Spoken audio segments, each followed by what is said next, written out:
রেদি যে বাজারে না থাকে এক সন্ধ্যা জিগানোর মতো কোনো লোক নাই কইল, কিন্তু আপনি কি করতেছেন তার জন্য সারা এলাকার লোক আছে। আপনি ফেসবুকে ভিডিও বানায় ছাড়েন, তাতে আপনাকে সারা এলাকার মানুষে খারাপ বলতে পারবে, কিন্তু আপনার ঘরে বাজার না থাকলে কেউ আপনার ঘরে একদিন বাজার করে দিবেন না। তাই আপনার কাজ আপনি করেন, অন্যের কথা কান দিবেন না। মানুষকে অল্পতেই বিশ্বাস করে ফেলাই। আমার কাছে কেউ কিছু বলতে এলে আমি তারে অনেক বিশ্বাস মনে করি, আর আমাকে সবাই পিছে থেকে ধোঁকা দেয়। কারণ আমি যাদেরকেই ভালোবাসছি না কেন সবাই আমারে ধোঁকা দিছে, তারপরে তো আমি সবাইরে ভালোবাসা যাই। আল্লাহ যেন আমাকে এরকম সবাইকে ভালোবাসার তৌফিক দান করেন, আমিন। আজকে বুড়ি রান্না করতেছি, দেখেন কত সুন্দর একটা কালার বুড়ির।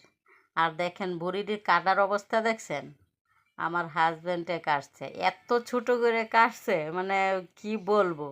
তারপরও তারে ধন্যবাদ যে সে আনছে, পরিষ্কার করছে, সেই কেটে দিচ্ছে। আজ মাছ ফ্রাই করব। কি মাছ এটা ফ্রাই করব যেন একটু আপনারা একটু বলে দিবেন। আজ আমি নাম বলবো না মাছের, পাশে তো চিংড়ি মাছ আছে, আর এই দুইটা মাছের নাম বলবো না। দেখবো কে কে মাছের নাম দুইটা বলতে পারে, তখন বলবো তারা মাছ চিনে। এটাই আজকে দেখবো।